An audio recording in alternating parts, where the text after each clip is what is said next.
Owen Burrows. He loves a winner and a chicken dinner. And it could be another one for him here. This is the OTB Television Network, a service of Capital District Off-Track Betting.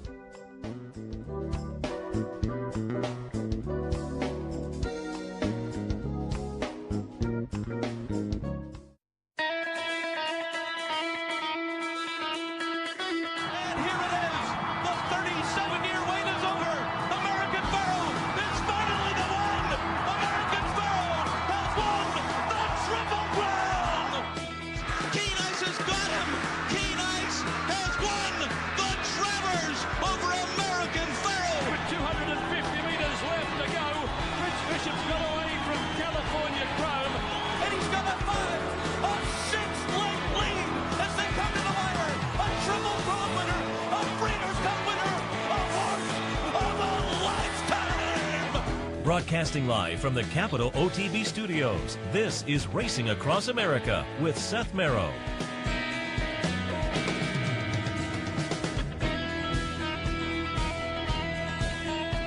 Good morning and welcome to Racing Across America on this Sunday morning. Seth Merrow and Sully Crotty. Sully, good morning. Good morning, Seth. How are you? Very good. Nice day of racing action across the country yesterday, obviously with plenty of Breeders' Cup implications. We'll hit on all of that as we go through this morning. Always want to thank our friends at Woodbine for their sponsorship. Woodbine, pick, bet, and cheer on great racing north of the border. A little bit later on, we'll be joined by our friend Dave Grenick from the Daily Racing Floor. Talk some of the New York Stakes action. We'll kick things off, though, taking a look at Churchill and Santa Anita. Also, I had the chart, what did I do with it, from Finger Lakes yesterday, because they did run the New York Breeders' Futurity there. It was Dugout, the Larry Ravelli runner that ran well up at Saratoga, had been based with Ravelli String earlier this year in Arlington Park, came to Saratoga, ran well there. Actually went off as the 2-5 favorite in the New York Breeders' Futurity yesterday. Dugout gets it done. La Fuerza for Todd Pletcher ran third. True Gold for Charlie Baker ran second. I'm just kind of looking, top four in order of their odds, in fact. A couple of long shots ran fifth and sixth, but up at Finger Lakes, New York Breeders' Futurity, Dugout gets it done. And well, I think it was a couple $100,000 purse, so a nice day at Finger Lakes as well as the rest of the country. Remington today with the Oklahoma Derby and the Oaks as well, so a nice card at Remington. The Oklahoma Derby, Wooderson's in there, Lone Sailor, Diamond King, and Seafoam, horse I have been chasing for virtually the entire year. Combatant gets back to the dirt. Combatant might be interesting. Yeah, those are really the horses that were in those big Kentucky Derby races leading up to the Derby last year, and they tried Combatant on the turf, didn't really work out too well, but he fits in nicely in that field. Yeah, I think so. Excited to see how that horse returns to the dirt. Might bounce back and be a real player. All right, why don't we jump in and take a look at some of the stakes action from yesterday, and we'll kick things off with the Lucas Classic. Lucas Classic, the storyline here was probably Mind Your Biscuits, and Mind Your Biscuits is going to be the number 6 horse. I took a little shot against Mind Your Biscuits with number 1, Honorable Duty. That one will make a little run up the rail and just miss getting second. Toast of New York, I had Joe Christofek on the phone with me yesterday, and we were talking during the break of how surprised we were at Toast of New York was even in there. Toast of New York runs big given the scenario on that one, but I don't think you got paid the right price. To me, he should have been a lot longer than 11-1. And as you can see there, Honorable Duty just gets nipped. I went with Honorable Duty and talked about this when I talked about the race. I went with Honorable Duty because I just was still a little bit unsure of Mind Your Biscuits at 2 turns. Yeah. But he is now proven that. It ran well in the Whitney to hold on for second, got gutsy in the stretch, wouldn't get past for second. Diversify freaked that day. But yesterday, I thought was a little closer than maybe is in his comfort zone. I wonder if that was kind of the game plan as they went into the race, and it worked out nicely. Made the move on the turn and just kind of stretched it out in the stretch. And they had options open, the Breeders' Cup Sprint, the Breeders' Cup Mile, the Breeders' Cup Classic. They talked after the race in the winner's circle with Chad Summers, and it didn't sound like, given what they saw and coming out of it, they had any firm decision. They were probably still going to talk about it. But A, that he's now run a couple of good ones at 2 turns, and B, that last night was at Churchill Downs where the Breeders' Cup will be. Right. I think the Classic probably has to be squarely in their eyesight. Right, and as you said, the first time Mind Your Biscuits went to 2 turns, obviously was going against a monster in Diversify, and then I thought that was a great spot for that horse to enter, going 2 turns again. It was a pretty competitive Grade 3, and and they got $120,000 out of it. But the horse looked unbelievable yesterday, and I wasn't high on Mind Your Biscuits going 2 turns as well. So now I think you would think the Classic is definitely probably number 1 for the connections there. But if not, you got a really nice backup plan going 1 turn. So it's a nice bad situation to have if you're the connections and Chad Summers.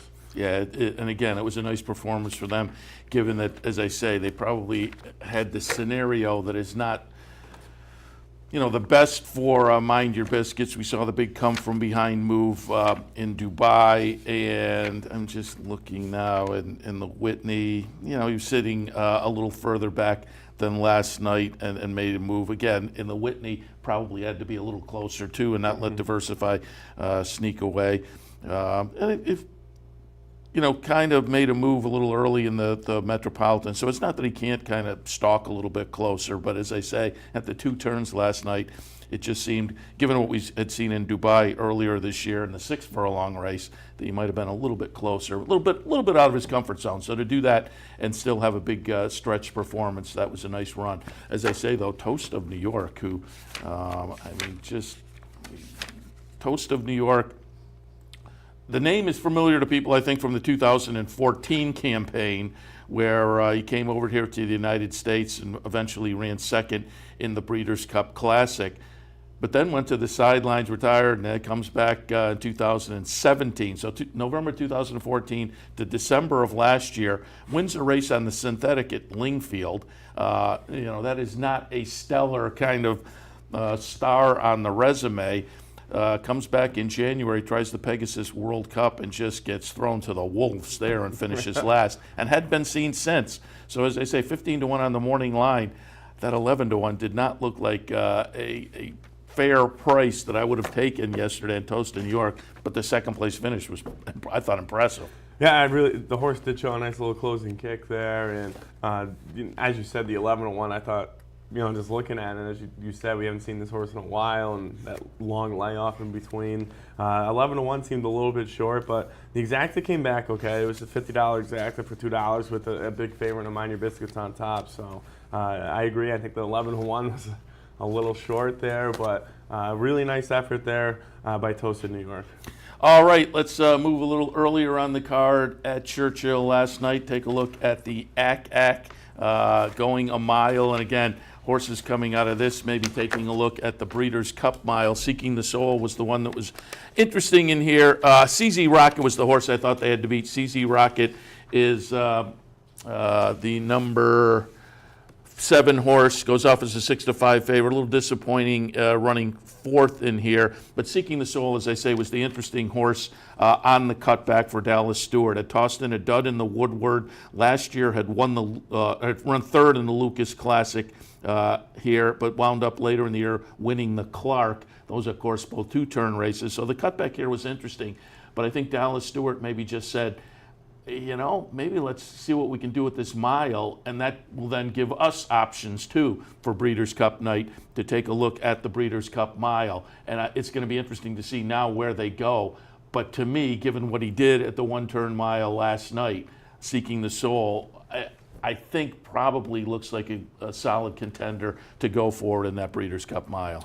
Yeah, you would definitely think so there. And the Breeders' Cup Mile, and all the Breeders' Cup races are stacked, but the Breeders' Cup Mile, there's still some question marks on where some of these mile horses would like to go. Obviously, B Jersey's not involved anymore, so that's a big help for anyone who are trying to run in the mile. Seeking the Soul looked great last night. But the one thing I take out of this race, CZ Rocket was a little disappointing, but Awesome Slew just continues to take money race after race after race and kind of throws in clunkers there. So the next time out for Awesome Slew, I'm going to be interested to see, first of all, where they place the horse and how much money this horse takes. Obviously, getting Corey Lanery aboard is an attractive mount there, but I remember at Saratoga, this horse was dropping from the Met Mile, was running in an optional claimer, threw in a dud there, and then ran in a stakes race at Saratoga, threw in another dud, and went off at 3-1, almost 4-1 there. So the horse continues to take money. It's going to be interesting to see what happens next for Awesome Slew and CZ Rocket. All right, let's move on again a little earlier on the program at Churchill Downs. Race number 7 on the card. That was the Jefferson Cup. And let me just get my PPs here. Jefferson Cup, $100,000 up for grabs. And again, that subdivision, I really like the 3-year-olds on the turf. We will again watch the stretch run, Jefferson Cup. Hot Springs is a horse that I had underneath. I thought Majestic Eagle might be interesting. That one scratched, so I scratch up into the winner here in Hot Springs. Number 1, Discovered, runs second at a nice 27-1. And Captivating Moon, the horse I scratched into as my second choice, runs third in here. But again, Hot Springs goes out for Steve Asmussen. Still pretty lightly raced. This was only career start number 6, career win number 3. So it was a nice performance by this one at the end of this 3-year-old turf season. So he'll now move into the turf division for older horses next year on maybe a little bit of a roll. It'll be interesting to see what they do in the next couple of months with this horse, as turf racing obviously is starting to wind up. But there probably some options out there. I didn't see any post-race comments from Asmussen on where they might intend to go with this one. Did this race have Breeders' Cup potential? Probably not. But again, it'd be interesting to see what they do choose to do with Hot Springs, because for a lightly raced horse, this was a pretty nice performance and promises good things going into next year. Yeah, it definitely does. I just think Steve Asmussen was trying to see what he had there. Obviously, he knew he had a player after how the horse looked going into the race, and obviously that was a really nice performance there. You got a really decent price for the horse, getting almost $7 back. So the options are definitely open here. The Asmussen barn, the whole barn has been running extremely well this racing season. So Hot Springs definitely has a lot of potential, and it's going to be interesting to see the next spot. Obviously, obviously a little bit more purse money on the line, you would think.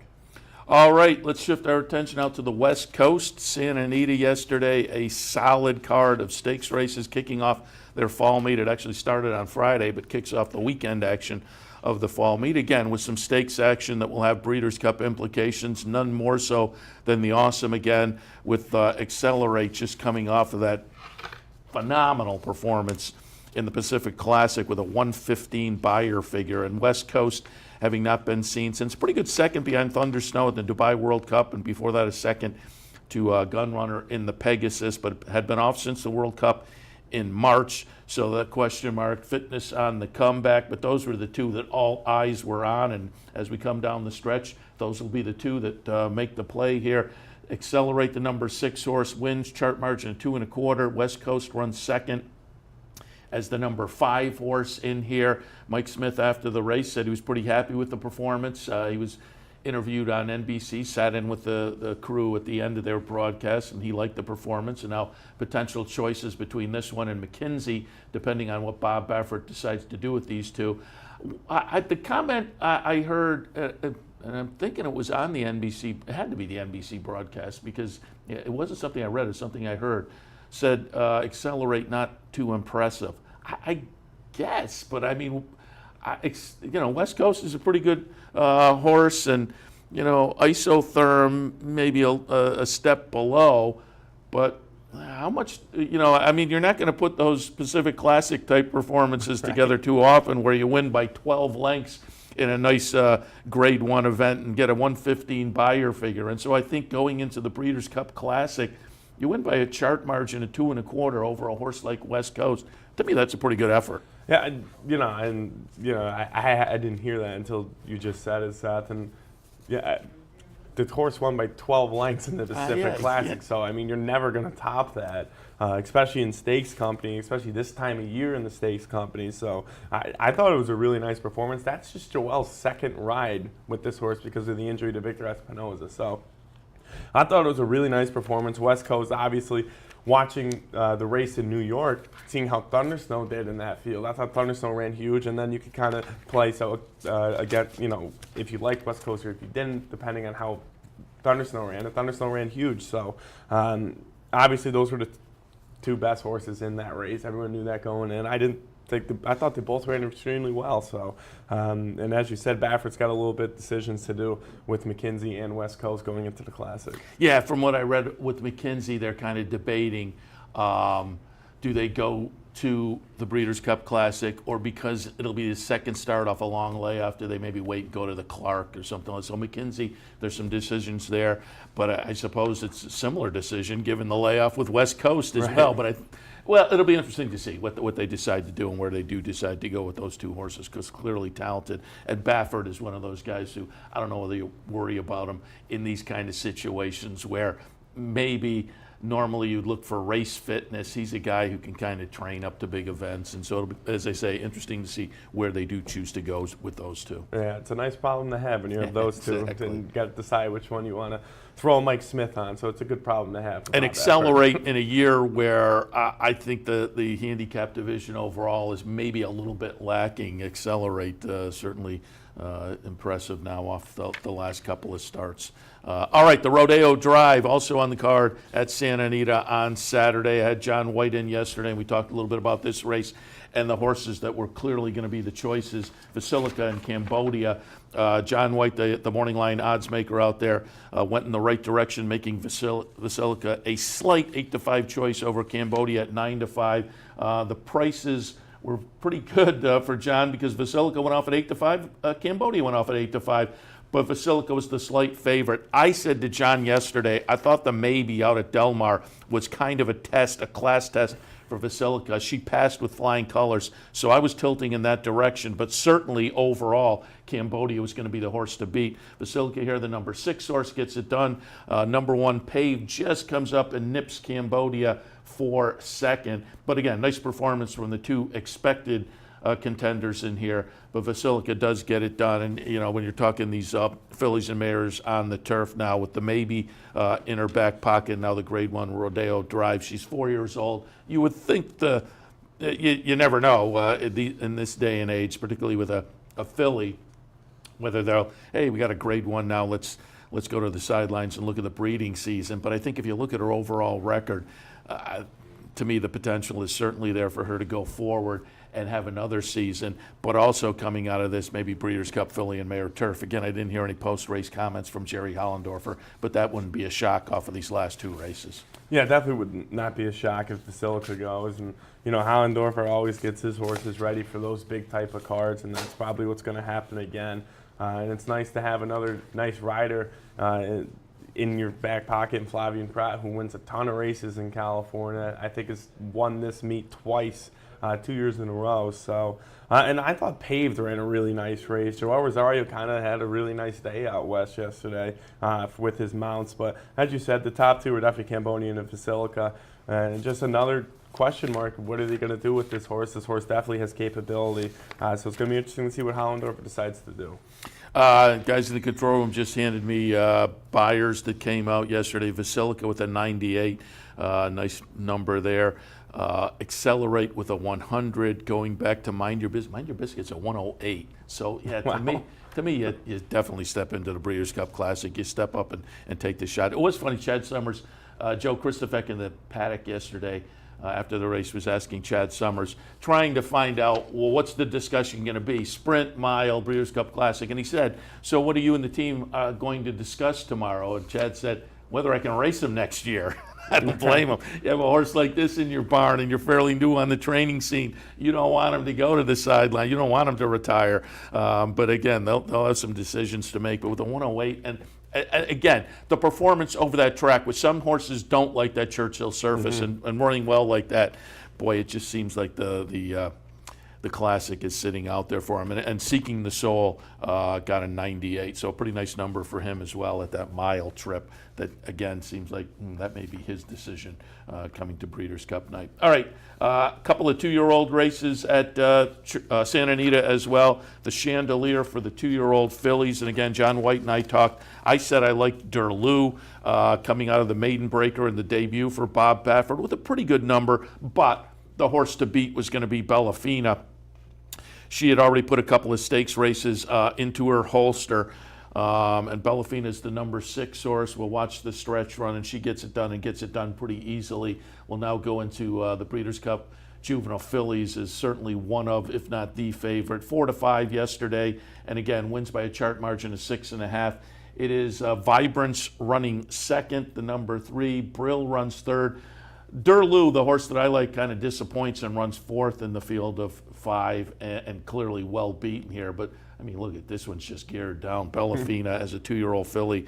Now, a second place finish as a maiden, and they went from that second place finish in the career debut into the Sorrento. So moved into Stakes Company in career start number 2 as a maiden, won that easily, won the Del Mar Debutante, and now has won the Chandelier. So pretty nice looking 2-year-old filly in Bellafina. Yeah, definitely a really nice filly there, and going to be interesting to see if the fields get a little bit bigger. Going to be interesting to see how this horse does. Obviously, this horse has a lot of speed, wants to sit in the front, and as you said, was geared down late, so had a ton left. But if there's a bigger field than 5 horses, it's going to be interesting to see how the horse looks, especially with more speed on paper. There wasn't a ton of speed in that short field, so. The horse definitely has a lot of capability, a lot to look forward to with Bellafina. All right, and finally, the American Pharoah was for the 2-year-old boys, a mile and a 16th. And again, talking with John White yesterday, we kind of agreed game winner. The race clearly went through that one. Game winner goes out for Bob Baffert, won the Maiden Breaker, middle of the Del Mar meet, ended the Del Mar meet, wins the Del Mar Futurity, working well since with some bullets. Joel Rosario on board, so a nice day for Joel.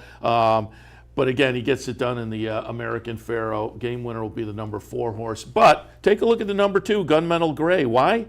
Trained by Jerry Hollendorfer and owned by Hollendorfer and our buddies at West Point Thoroughbreds. So West Point now with a nice Grade 1 placing with Gunmetal Gray and only his second career start. He's the number 2 horse here. Nice late run in those West Point Silks to get up by over a length in second. So again, nice second place finish, but did not challenge the winner like Bellafina. Game winner now goes to the Breeders' Cup Juvenile as one of, if not the favorite, off a very, very solid record, including multiple stakes wins. Yeah, and obviously it's just another tip of the cap to Bob Baffert. He seems to get horses ready at all levels and all ages. But as you said, really nice effort there by the West Point runner there. Really nice closing kick, but you're too far off of that monster up front. It's going to be very hard to catch. And but again, it's just Bob Baffert being Bob Baffert, just winning at every level. Yeah, he's loaded, and over on the East Coast, Chad is loaded, and we'll hit on one of his 2-year-olds that ran yesterday too, not in a stakes race, but we'll ask Dave Grenig his thoughts on U.S. Navy Cross yesterday, who was phenomenal in his career debut. Dave's going to come up a little bit later on, and again, we'll recap some of the New York Stakes action, but we'll take a break now. We'll come back and do a little handicapping for this Sunday afternoon after this. Stay tuned. Pick, bet, and cheer on live racing from Woodbine and Mohawk Park. Thoroughbred and harness action. The wagers are just the beginning. Watch award-winning broadcasts covering both breeds, incredible battles contested over the most unique grass course in North America. Experience the full fields with over 130 thoroughbred and 160 live harness days. Get access to free handicapping material and join the ranks of Woodbine and Mohawk Park players from all over the globe. For more information, visit woodbine.com. Visit Rivers Casino and Resort, the Capital Region's only destination for live table game action and the hottest new slots paying out millions.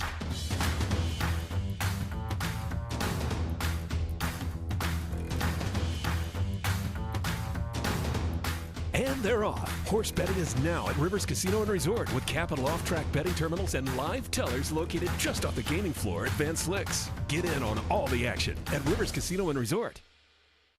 Looking for a fantastic meal? Stop by Malcolm's, a unique farm-to-table restaurant experience. Located at 617 Union Street in Schenectady, Malcolm's offers locally grown fresh foods, mouth-watering flavors, an enhanced drink menu, and terrific service. Malcolm's is a sure bet during Saratoga season. Make your reservation today.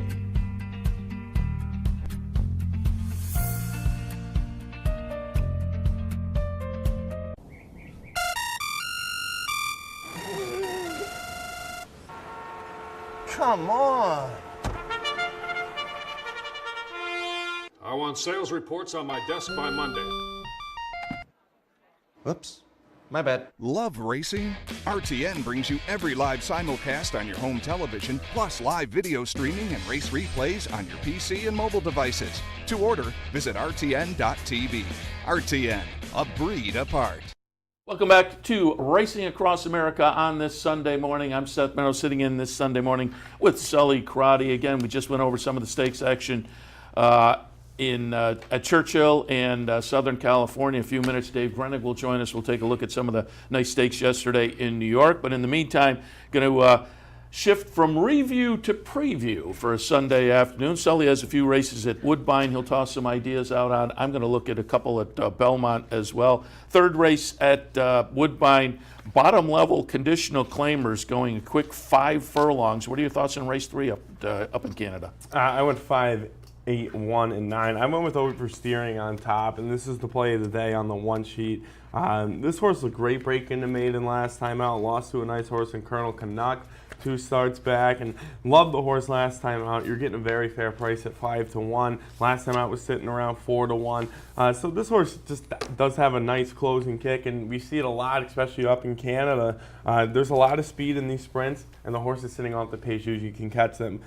So I had the 5 on top. The number 8 is probably going to be your morning line your favorite in this race. It's going to be interesting to see who takes the money, the 8 or the 9. But the 8 is definitely the speed of the speed. Raced in a claiming race last time, lost by a length and a quarter. I just think it's going to be a little bit overpriced. The last 3 starts, this horse has taken a lot of money and hasn't done much with those starts. I know the horse is dropping down, and you get Luis Contreras aboard. So the cutback in distance, I think, will help this horse, but I think there's too much other speed, and one of those speed horses is on the outside. So we're going to try to beat the big favorite dropping down with the number 5 oversteering. And then the 1 underneath, I think you can get a price here going out for Robert Tiller. Really nice meet there for Tiller, winning 20% of his races. This is the horse that raced in a claiming race, not winning to 2 last time, and lost by a nose. That was in the slop, out of town, coming back to Woodbine, where the horse really has not fared out too well since breaking that maiden. But that performance last time out really was very impressive. Out of town, coming back into Woodbine. I think this horse could be a little bit more competitive. And it's going to be having the same type of trip as oversteering the number 5. So in the third race at Woodbine, I went 5, 8, 1, and 9. Seth's going to look at 3 races in New York. The second race at Belmont Park is a state bred claimer. They're going to be going 7 furlongs on the turf. And my play of the day today was a little pick 4 early at Belmont, so I'll kind of go through that and give you some ideas. You can find more information, numbers over on the one sheet on the website. I have a second race at Belmont, 1, 7, 8, and 6. And on the pick 4 play, I'm going to use the 1 and the 7. Driven by speed on top. Goes out for Todd Pletcher and Rapoli. I'm going to draw a line through the last race over the yielding course. The number just seems like an aberration. I think if we get back to the numbers before, this horse is in a pretty good spot. Comparable numbers from Bonita Springs. Comes up from a try down at Delaware last time. But again, on the numbers, I say comparable. I think they're like a touch below. To me, it goes through Driven by Speed, but I think they're close enough that, again, if Driven by Speed doesn't rebound totally from that last race, then Bonita Springs is going to be in the mix. So at the second at Belmont, I had it 1, 7, 8, and 6. But again, that pick 4 play, I'll use the 1 and the 7. Up at Woodbine in the 7th race, maiden 15 to 16 claimers. They'll go 6.5 furlongs. 4, 9, 7, and 5 in the 7th for me, and you're getting a first-time starter. And this race, you can't really love anyone on paper, so I'm going to go with the first-time starter for Norm McKnight. You're getting a very nice price at 4-1. Horse has had some really nice workouts, a couple bullets mixed in there, and the last work on September 21st, I thought it was a nice effort there. Debut maiden claimers for the McKnight barn, 28%. So they're winning a ton of races up there. First time out overall in 2018, Norm McKnight winning 38% of his races. He's also winning 35% of his races at the Woodbine meet. So a ton of races won by Norm McKnight and their team. So you're getting a very fair price for a first-time starter in a field that really hasn't shown much on paper. In the second spot, I went with the number 9. You're getting a pretty fair price at 12-1. Potential that this horse could shoot up a little bit. And I thought 3 of the last 4 starts, the horse ran well. Last time out came in 3rd at Woodbine, and then maiden 10. They're going up just a little bit, but the horse ran well, I thought, in that maiden special weight.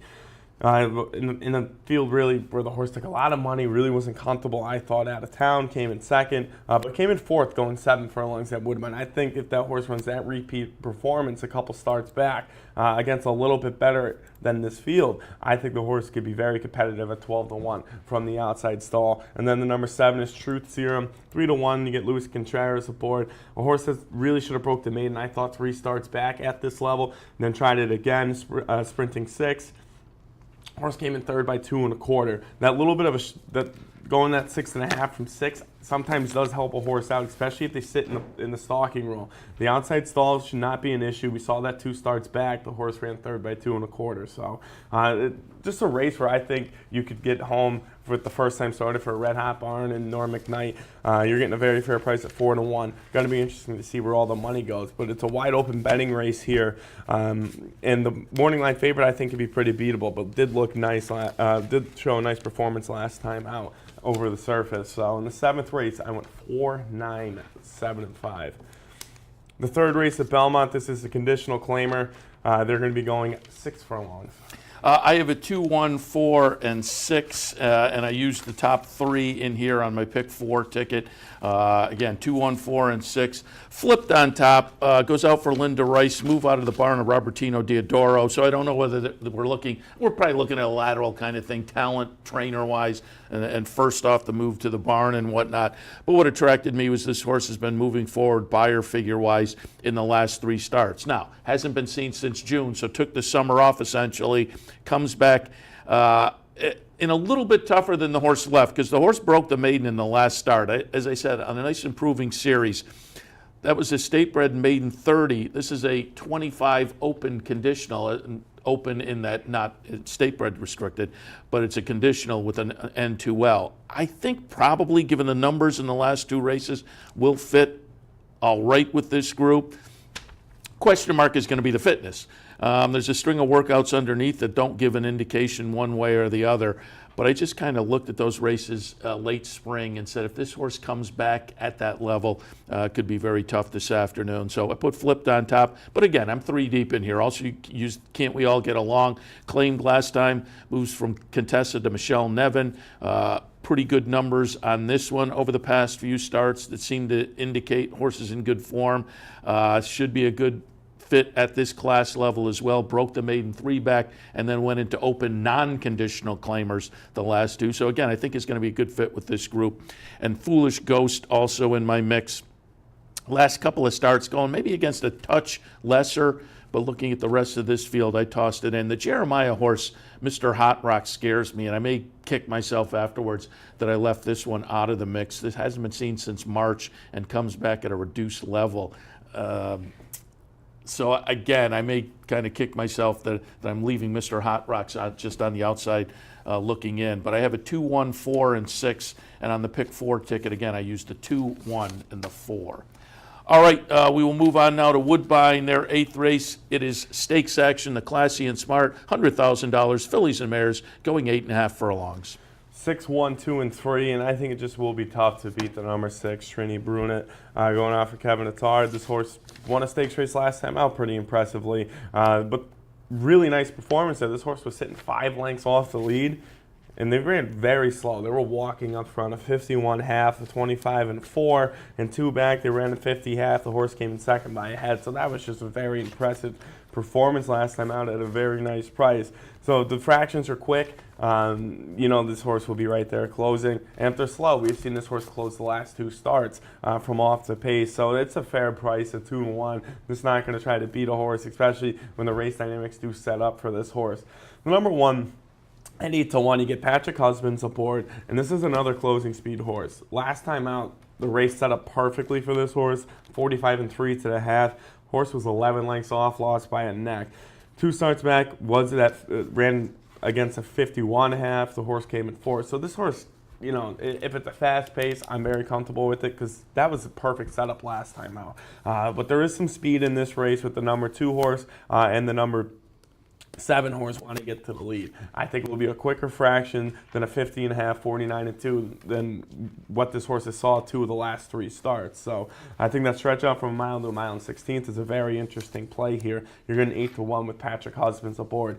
And then the number 2 and 3, I didn't really know where to put them. Ultimately, I put the 2 second and the 3 third. But Sparkles Girl at 5-2. As I said, probably the speed of the speed. Did a great job slowing down the pace last time out. Ran that 51.5 against Trini Bruitt, but could not get home. If you run a 51.5 and can't get home at a mile and a 16th, you know, that have to look elsewhere, especially at that 5-2 price. So that's why I was hesitant putting 3rd. But the 3 looked great last time out as well.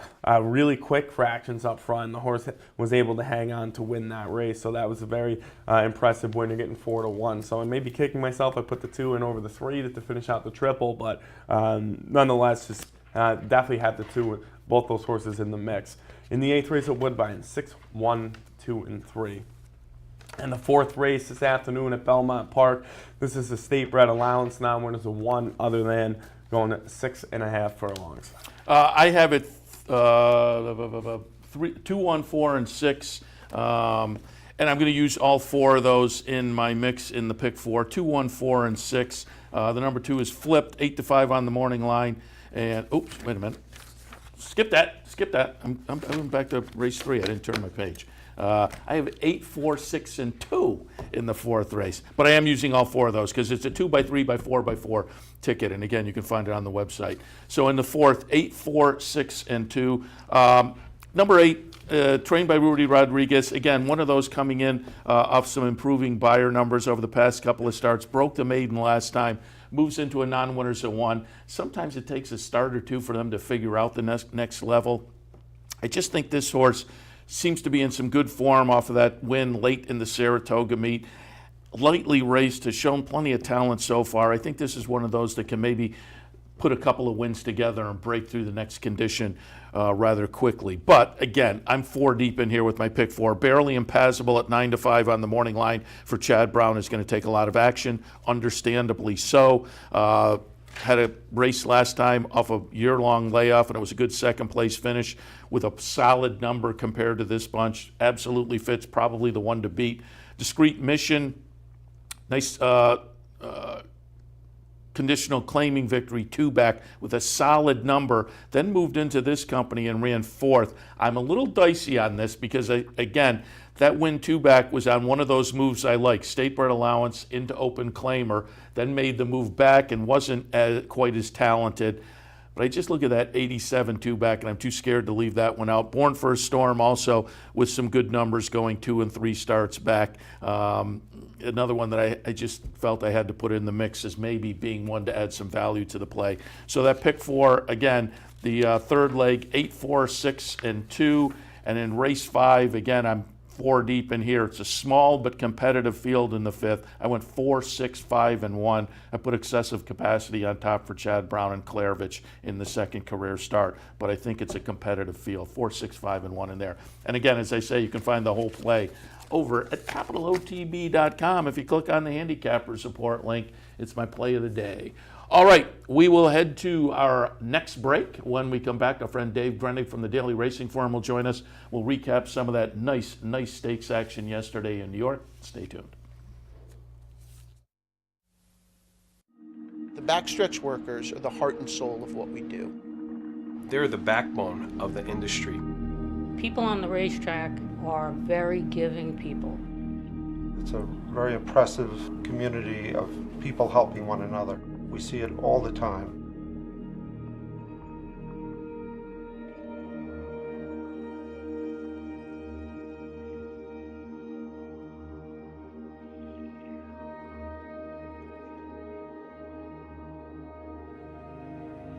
Any help we need it. It's right there in their hands. It makes so much easier in the family to have somebody like Nathan to help them.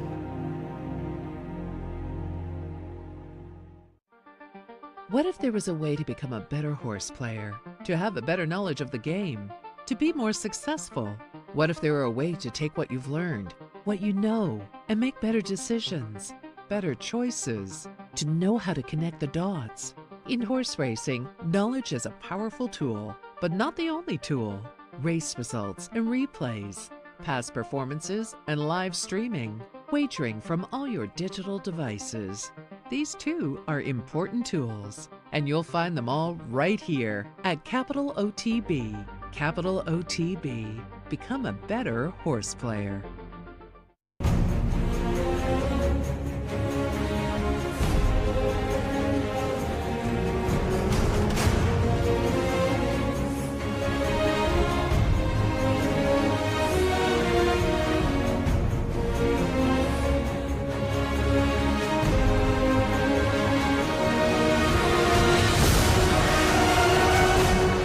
Sign up today for Capital OTB's handicapping series and plan your trip to Las Vegas. If you like to play the Late Pick 5, here's some great news. Capital OTB is now accepting internet wagering on NYRA's Late Pick 5 at Saratoga on all platforms and all digital devices. Simply log on to CapitalOTB.com, look for the icon, and there you go. If you're playing on one of your digital devices, just open your Capital OTB Bet icon, click on the menu button, and scroll down to find the Late Pick 5. Late Pick 5 wagering, now at Capital OTB. Welcome back to Racing Across America on this Sunday morning. Joined now by our friend Dave Grenig from the Daily Racing Forum, covers New York racing, and a lot of great action there yesterday. Dave, good morning. Good morning, guys. Thanks. Happy to have you on board to talk some of the stakes yesterday. But before I get to the stakes, I want your impression of a horse that ran earlier on the card that was very impressive. Fourth race yesterday was a maiden special, and U.S. Navy Cross went out and debuted for Chad Brown. 7 furlongs, always a tough distance to debut at. He gets off slowly, makes a big move, and wins very impressively. And it's one of those where I said after the race, I was in doing the handicapping show yesterday, probably I want to see one more from a few of these in the race because it's so impressive. Was the horse that good or was the competition that bad? But typically in a race like this, it reminded me of the career debut maybe of Honor Code. And typically in a race like this, with that kind of a move, you have to come away thinking it was probably the horse is that good. What were your impressions of U.S. Navy Cross? I was very impressed with that horse. It seemed like the first couple of races you needed to be right on the pace there in order to be successful, and he didn't, as you alluded to, broke a little bit slow. Had that inside trip, which was good. That was the best part of the track, in my opinion. Then he tipped out and ran down a horse that was well meant, trained by Jonathan Thomas, called Till Then. So I think that horse will prove to be pretty good as well. We'll see when he runs back in a maiden race, probably next time out. But U.S. Navy Cross was solid. Just another one in what's becoming a pretty strong pipeline for Chad Brown, a 2-year-old dirt colt. Everyone, always affiliates him with the grass, but he's got a lot of nice dirt colts. Many will be on display next weekend in graded stakes at Belmont Keeneland, but this is one of those later developing ones or later starting ones that we'll probably see. Might take the Nashua Remsen trail, but he looks like a serious player moving forward. Yeah, did you hear a number? I don't know whether one came out yet. A buyer number for that by any chance? I didn't look it up yet. No. I've been running around this morning. I haven't looked up. I was in the middle of looking up numbers, and I got only 3 numbers down, and then I got distracted and talking to people. Yeah, I'll try to check that out and get it to people this afternoon because, again, it was an impressive performance, no doubt about it. All right, let's take a look at some of the stakes action. And speaking of impressive, boy, the Jockey Club Gold Cup yesterday was a lot of fun. They came out of the gate, and Mendelssohn ran up and kind of immediately engaged Diversify in a ding-dong battle early that caused some legitimate early fractions. Those clearly took their toll on Diversify late.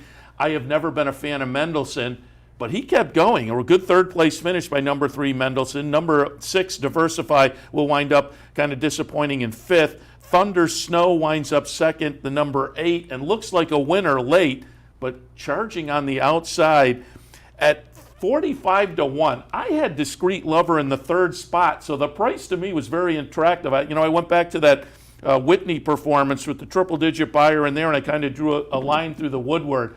But no doubt about it, the setup was perfect for this horse. Discreet Lover gets it done for Uriah St. Louis. So it was a fun race in that a little bit of a change up from what we might normally see in New York. It was a little bit disappointing for Diversify, but certainly fun to watch the winning connections in the winner's circle. Yeah, look, that guy's been trying for a long time to get a big race victory under this horse's belt, and he finally got it. He's a solid horse that he wound up buying for $10,000, I believe, a 2-year-old, so 3 years ago, and he's running in 20-some-odd graded stakes races, and you got the Excelsior earlier this year.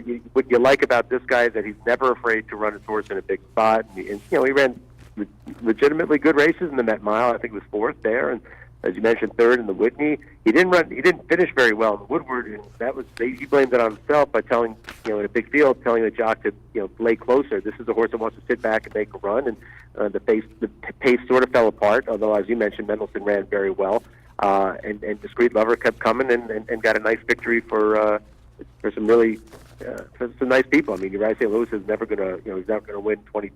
He's going to 10% trainer or less, but for him to win the Jockey Club Gold Cup is huge with a horse like this. I thought Thunder Snow ran terrific. Most of his better races on the dirt were when he was on the pace, and he found himself, because of how fast the pace was, pretty far off early, and he came with a run that really, when handicappers talk about third starts off a layoff, well, his York race was awful. This race was good, and if he improves from this race, he's going to be a major player in the Classic, provided the track's not wet at Churchill Dale. Did they make this was a win and you're in? Did they say anything? Discreet Lover, are they going to make the trip? He wants to go. He says he wasn't committing to it right after the race. He said, give me 5 days. He wants to look over the horse. He said the horse has a tendency to tie up, and he just wants to make sure he's healthy and moving right. But if all that is in place, then yes, he'll go. That's interesting because Maggie was interviewing in the winner's circle yesterday, and one of the first things he says was we want to see how the horse comes out of the race before we make decisions. So that's interesting. I also toss in there before we move on, running second Thunderstoke, Christophe Soumillon, running third Mendelssohn, Ryan Moore. But on the winner, Manny Franco, who I think in 2018 has kind of made a name for himself down in New York. Yeah, he's a jockey on the rise. I remember talking to Angel Cordero about him last year before the Saratoga meet. He said he's not quite ready yet to join the elite, but a year later I think he is, and he's riding as well as anybody right now. He won two races yesterday, including one for the coach on 40 under, so he's going to go to the Breeders' Cup with a couple of nice live chances. All right, speaking of 40 under, let's take a look at that Pilgrim Grade 3 event for the 2-year-olds on the grass. And 40 under was coming out of a maiden breaker up at Saratoga in career start number 2. I had that one right underneath. I used Opry on top. Opry, the number 5 horse, a little bit disappointing, at least for me, but for the betting public too, as the 8-5 favorite, runs 4th in here. 40 under though for Jeremiah and Manny Franco. Gets the win as the number 2 horse. Number 7, Some Like It Hot Brown, who certainly figured in here, runs 2nd, and Social Paranoia runs 3rd. But again, only the 3rd career start, 2nd start on the turf where he showed marked improvement in start number 2. This looks like a pretty good 2-year-old on the turf, 40 under. Yeah, I think what you liked about him is he showed a little bit of a different dimension in his maiden win. He's sitting 2nd and in the clear. Yesterday, I thought he broke all right, but the other horses, there were a few other horses that broke better or were more intent on the lead, and Manny sort of sat in, close up 4th or so, 4th, 5th, and then took, sat on the inside and then tipped out and ran down the pace, ran down Some Like It Hot Brown, who got to the front rather easily around the middle of the turn. I thought he was the winner, and then here comes 40 under to run him down. So I think the fact that he showed a little bit of a different dimension and showed that he's getting better with each start makes him a player for the juvenile turf. I mean, it was both turf races were good, and the second one was better than the first one. So if there's another improvement in him, and pending what we see that comes over from Europe for that race, I think he's a very live contender in that race.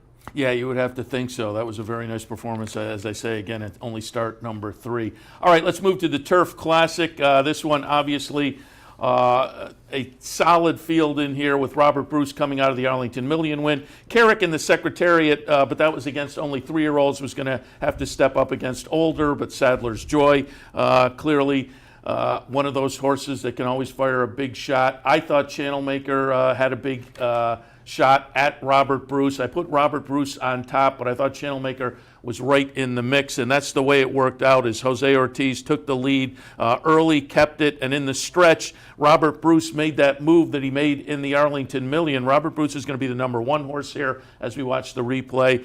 Channel Maker the number 8, and you thought, well, given that big move in the Arlington Million, that Robert Bruce would run down Channel Maker, but no, Channel Maker says not going to go by me today, and a chart margin of 4.5. So it's a pretty good stretch run from the winner, Channel Maker. Yeah, this is a horse that's just getting better and better. A 4-year-old that improves, and in the hands of Bill Mott, given time, a lot of the horses in his barn, when given that time, will improve. And he ran a very solid race. He got away with an easy first quarter. Then the European horse Teodoro came up to him, challenged him. He put him aside, and then Robert Bruce made that run. I think Robert Bruce would appreciate firmer turf. And just before you called, was talking to Chad Brown. He said he thought the ground broke away from him a little bit in the stretch, but still, Channel Maker kept on going. We talked about numbers earlier. He had a career best 108 buyer figure. He was the last one I looked up before I got sidetracked. All 3 of his races this summer have been good. I mean, here's a horse that was 8th in the Manhattan, but 8th only beat a mile, a length and a half, a length and a quarter, and now he's sort of gotten to the point where he puts himself in the race earlier and keeps going. So a solid effort from Channel Maker. Again, Robert Bruce, I think, will go on to the turf, and hope in the connections there. Hope for a little bit firmer ground. And speaking of that, Sully and I were talking before we went on the air here, and we were talking about the weather situation down at Belmont. It just seems to have continued from Saratoga, where the wet weather has kind of put a damper on things on the East Coast, really since early summer. Horsemen reacting to that at all, the loss of some of the turf races and whatnot?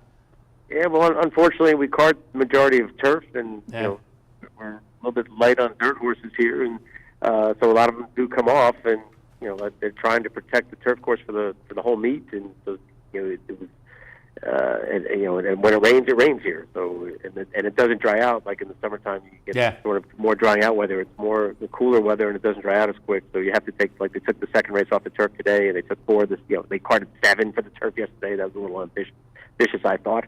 But we're supposed to be in for some decent weather for a few days anyway, and hopefully through next week. All right, finally, let's go to the Vosburg yesterday, and I don't know whether you'll have much to say about this, because when I handicapped yesterday, I didn't have much to say. I thought Imperial Hint laid over this. The pre-race commentary down there on the Niner simulcast signal was very similar. Brian Addo and I were in doing the handicappers report yesterday, and if there was a lock on the day, Imperial Hint was the lock, and he ran like it. And I'll tell people as they watch the replay, notable to me, I don't know if I've ever seen a jockey kind of put his foot on the brake in the last 16th the way Javier Castellano does with Imperial Hint. I would say watch out if you do that, because it may come back to bite you at some point, but it paid off yesterday. Imperial Hint geared down and still won pretty easily. Yeah, and talking to Javier after the race, look, he was looking at this as a workout, and it was. It was a paid workout for everybody involved. Plus, they get their entry fees paid to the Breeders' Cup Sprint. This is a really good horse who, even in the race at Saratoga, he was kind of geared down late. So what more does he have left? What will he do when he's allowed to empty the tank and run as fast as he can? Now, the only caveat, there's 2 caveats here. One is probably nonsense, but the other one may not be. It's been since 1999 since the Vosburg winner has actually come back to win the sprint. Artax being that horse. And then, which may not be as important as the fact that 2 of this horse's bad races came Churchill Downs. Now, one was when he was 3, and it was a mile, and then the other one earlier this year was on a sloppy track. So hopefully he'll catch a dry track. But 3/4 is his game. He has yet to run 3/4 at Churchill, so maybe that'll negate the 2 bad races there. But that would be my only fear, is that he didn't run very well in this 2 starts at Churchill, and he's run very well everywhere else. But 2 paid workouts for this horse, and Saratoga here should have plenty left in the tank for the Breeders' Cup no matter who comes. And he was only beaten a length last year by Roy H. on Roy H.'s home track. So a very live contender. Parks had a great day yesterday between Discreet Lover and Imperial Hint. And the way the track was playing yesterday, it was going to be interesting to see what Imperial Hint did. Geared down a 108.27 and a 99 buyer figure. So I would have loved to have seen him if he kept going in that last 16 to see if he could have gotten to 107. You have to think that's a possibility. Dave, before we let you go, see if we can get some thoughts on some of the other action yesterday. Did you see Mind Your Biscuits in the Lucas, and what did you think of that? A big tip of the hat to Chad Summers. He said his horse could go long, and he was right. That horse, while I don't think the competition was all that sturdy, it certainly won't be what he'll face in the Classic if he goes that way, which I got to think he will. But he took command of that race at the top of the stretch and just won like a horse that you could feel good about taking another step forward in distance. So tip of the hat to him. I was probably one that would have been against him stretching out, but he's done a marvelous job with that horse. Yeah, it's certainly, and the win over the track has to give him some confidence as well, so we'll keep our eyes on that. Again, give us a little preview of what's coming up next weekend.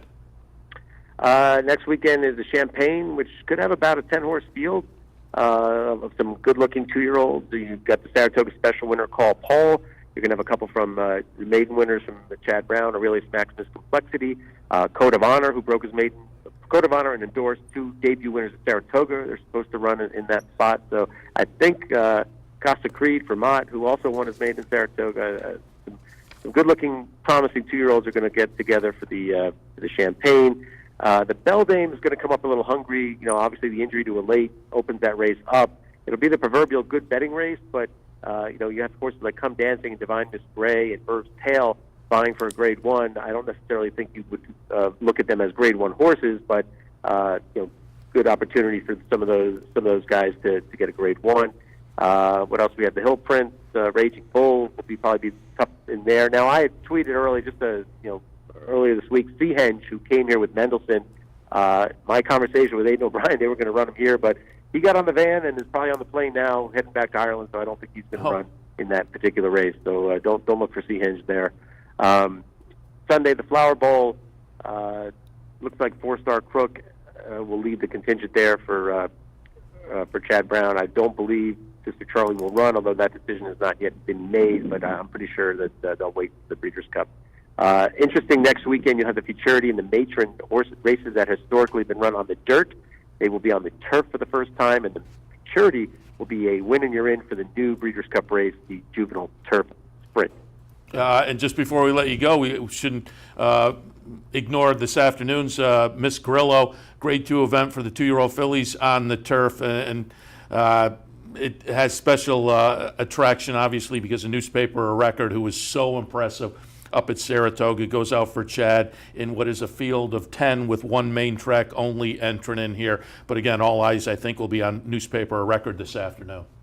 Yeah, and Chad Brown's won this race 5 of the last 6 years, I believe it is, and 6 overall, and 3 of those horses have won the Juvenile Fillies Turf. So, and newspaper record certainly looks like she fits in that realm of the type of horses that he's run here before. So, and look, he's also running Dog Tag, who's run twice and stakes winner as a maiden. So I wouldn't discount Dog Tag, but newspaper record looks really, really to be promising.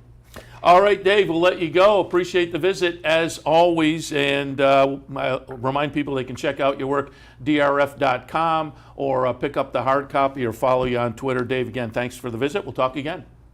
Sounds good, guys. Thank you.